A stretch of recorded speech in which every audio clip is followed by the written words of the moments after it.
Assalamualaikum warahmatullahi wabarakatuh. Perkenalkan, nama saya Aufal dari Semarang. Ingin bertanya kepada Ustadz Ami. Selama ini saya mengalami kesulitan dalam belajar masalah bab idhofah, dalam memahaminya serta dalam penerapannya. Mohon penjelasan dari Ustadz Ami mengenai penjelasan yang detail tentang bab idhofah tersebut. Jazakumullahu khairan. Bismillah walhamdulillah. Wassalatu wassalamu ala rasulillah wa ala alihi wa ashabihi wa man walah. La hawla wa la quwata illa billah, amma ba'du. Sahabat pecinta ilmu, di dalam setiap bahasa tentu ada ungkapan untuk menyatakan makna kepemilikan. Misalnya dalam bahasa Inggris, kepemilikan dengan memakai apostrof. Contoh, Hamid's book, buku Hamid, yakni buku milik Hamid. Ahmad's car, mobil Ahmad, yakni mobil milik Ahmad.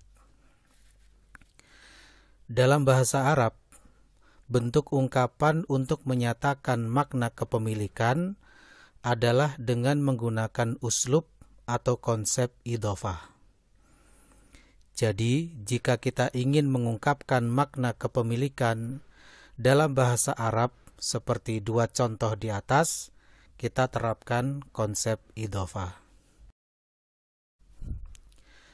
Bagaimanakah fungsi dan aturan konsep idhofah? Idhofah secara bahasa atau lughatan artinya penyandaran. Secara istilah atau istilahan adalah penyandaran satu kata kepada kata yang lain dengan aturan dan fungsi tertentu. Idhofah terdiri dari dua unsur pembentuk, yaitu mudhof dan mudhof ilaih. Mudhof adalah pihak yang disandarkan atau yang dimiliki. Mudhof ilaih adalah pihak yang menjadi tempat penyandaran atau yang memiliki. Bagaimana aturan konsep idhofah? Mudhof dengan cara menghilangkan alif lam dan tanwin. Mudhof ilaih boleh ada alif lam atau tanwin tergantung kebutuhan sifatnya. Jika menghendaki mudhof ilaih ma'rifah, maka diberi alif lam. Jika menghendaki mudhof ilaih nakirah, maka diberi tanwin. Bagaimana dengan i'rabnya? Mudhof bisa berubah, bisa marfu', mansub, atau majrur sesuai faktor yang menuntutnya. Mudhof ilaih selalu majrur. Contoh penerapan konsep idhofah: baitu mudarrisin, rumah seorang guru. Baitul mudarrisi, rumah pak guru. Di sini diberikan dua contoh penggunaan masing-masing dari mudhof ilaih, ada yang nakirah, ada yang ma'rifah. Apa fungsi konsep idhofah? Idhofah memiliki tiga fungsi utama dalam hal makna. 1. Menyatakan makna berasal, terbuat dari, atau makna lain yang relevan dengan makna ini. Idhofah dengan makna ini menakdirkan huruf jar min, artinya dari. Contoh, khotamu hadidin, yakni khotamun min hadidin, artinya cincin dari besi. Babul khasyabi, yakni babun minal khosyabi, artinya pintu dari kayu. 2. Menyatakan makna menempati sesuatu di dalam sesuatu, atau makna lain yang relevan dengan makna ini. Idhofah dengan makna ini menakdirkan huruf jar fi. Contoh, ahlul jannati, penduduk surga, yakni ahlun fil jannati, artinya penduduk menempati surga. Ahlul madinati, penduduk kota, yakni ahlun fil madinati, penduduk menempati kota. 3. Menyatakan makna memiliki kepemilikan atau makna lain yang relevan dengan makna ini. Idhofah dengan makna ini menakdirkan huruf jar li, artinya memiliki. Dan ini adalah makna yang aglab, mayoritas, ditemukan pada konsep idhofah. Itulah mengapa jika ditanyakan apa fungsi idhofah, boleh kita jawab untuk menyatakan makna kepemilikan. Contoh, baitul mudarrisi, rumah guru, yakni baitun lil mudarrisi, rumah milik guru. Miftahul ghurfati, kunci kamar, yakni miftahun lil ghurfati, kunci milik kamar. Nurul qalbi, cahaya hati, yakni nurun lil qalbi, cahaya milik hati. Terdapat muskilah. Muskilah itu satu persoalan atau masalah. Bagaimana cara mengetahui mudhof bersifat ma'rifah atau nakiroh? Mengingat mudhof tidak mengandung alif lam maupun tanwin. Maka terlebih dahulu kita perhatikan kaidah berikut. Isim yang diidhofahkan kepada ma'rifah, dia juga ikut ma'rifah. Isim yang diidhofahkan kepada nakiroh, dia juga ikut nakiroh.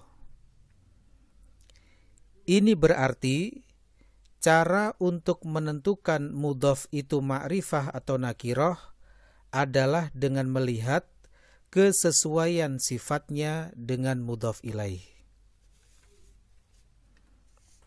Jika mudhof ilaih ma'rifah, mudhof juga ma'rifah. Jika mudhof ilaih nakiroh, mudhof juga nakiroh. Contoh, baitul mudarrisi, rumah Pak Guru. Di sini baitu sebagai mudhof dan sifatnya ma'rifah. Kenapa? Karena al-mudarrisi sebagai mudhof ilaih, sifatnya juga ma'rifah. Sehingga mudhofnya juga ikut ma'rifah. Baitu mudarrisin, rumah seorang guru. Di sini baitu sebagai mudhof dan sifatnya nakiroh. Kenapa? Karena mudarrisin sebagai mudhof ilaih, sifatnya juga nakiroh dengan tanda tanwin. Berikutnya terdapat satu muskilah lagi. Bagaimana cara membuat mudhof dari isim yang tidak mengandung tanwin, tapi mengandung huruf nun.